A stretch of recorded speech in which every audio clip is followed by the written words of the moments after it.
Qu'ont décidé les juges dans l'affaire Alassane le 26 juin 2024 ? La Chambre de première instance 10 de la Cour pénale internationale a, à la majorité de ses membres, déclaré M. Alassane coupable d'une partie des charges portées contre lui. Il a été déclaré coupable de crimes de guerre et de crimes contre l'humanité commis entre le 2 avril 2012 et le 29 janvier 2013 à Tombouctou, dans le nord du Mali, alors sous le contrôle des groupes armés d'Ansar-Dine et Al-Qaïda au Maghreb islamique, connus également sous le nom de AQMI. La Chambre a relevé le fait qu'après avoir été recruté par de hauts responsables d'AQMI, M. Alassane est devenu un membre de haut rang de la police islamique et y a assumé un rôle directeur, notamment en organisant le travail de cette police. La police islamique a joué un rôle essentiel dans le système qu'Ansar-Dine et AQMI ont mis en place pour commettre ces crimes. Il a également participé au travail du tribunal islamique en étant membre de la police islamique, notamment en rédigeant et en signant des rapports de police, en participant au transfert des accusés au tribunal et en exécutant les jugements et les peines rendus par ce tribunal. Il est resté membre de la police jusqu'à ce qu'Ansar-Dine et AQMI quittent Tombouctou.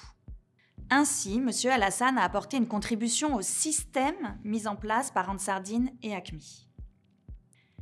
Les juges ont analysé les éléments de preuve et ont déclaré M. Alassane coupable au-delà de tout doute raisonnable, pour avoir lui-même commis directement les crimes, ou y avoir contribué avec d'autres, ou avoir apporté son aide et son concours à la commission des crimes commis par d'autres, concernant les crimes contre l'humanité de torture et les crimes de guerre de torture et d'atteinte à la dignité de la personne.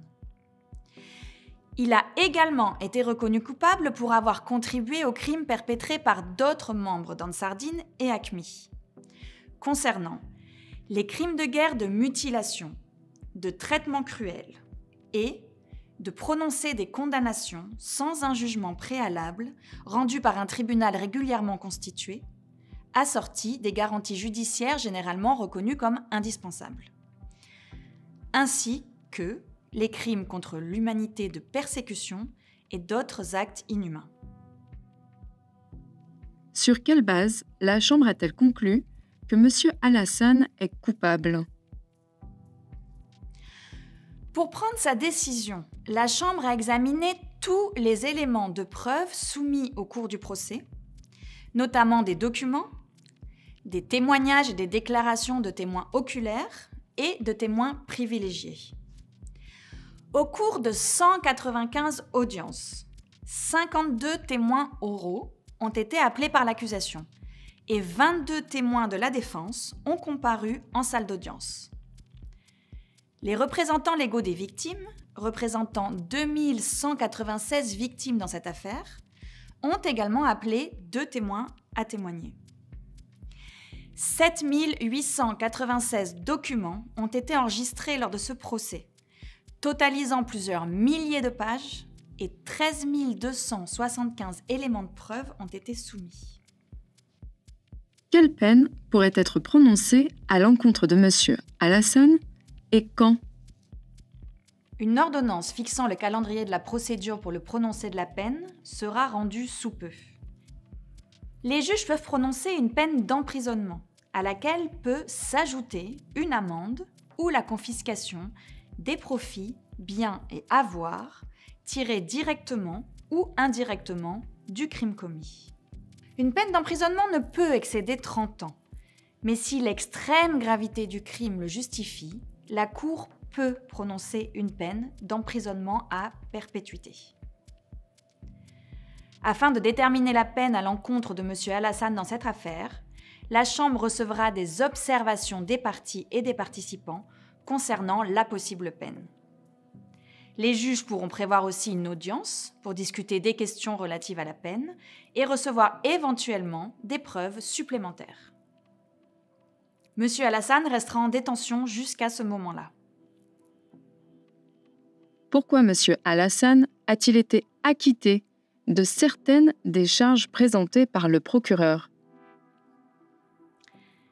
L'existence de certains crimes concernant des violences sexuelles ayant eu lieu à Tombouctou pendant la période des charges a été établie par la Chambre. Néanmoins, la Chambre a estimé qu'il n'y avait pas suffisamment d'éléments de preuve que M. Alassane était responsable de ces crimes, au-delà de tout doute raisonnable. Par conséquent, M. Alassane a été acquitté des charges de crimes de guerre, de viol et d'esclavage sexuel, et de crimes contre l'humanité, de viol, d'esclavage sexuel et d'autres actes inhumains prenant la forme de mariage forcé. Il a également été acquitté des charges de crimes de guerre d'attaque contre des biens protégés. Les victimes vont-elles obtenir des réparations ? Devant la CPI, les victimes bénéficient de droits qui n'avaient encore jamais été accordés devant une juridiction pénale internationale. Elles peuvent participer aux procédures. Dans cette affaire, la Chambre de première instance 10 a autorisé 2196 victimes à participer au procès, représentées par leurs avocats, Maître Sédou Doumbia, Mayombo Kassombo et Fidel Nsita Louvanjika. Indépendamment de la participation, les victimes des crimes pour lesquels M. Alassane a été condamné peuvent demander des réparations. Les questions relatives aux réparations en faveur des victimes dans cette affaire seront examinées en temps voulu. Ce jugement peut-il faire l'objet d'un appel ? Oui.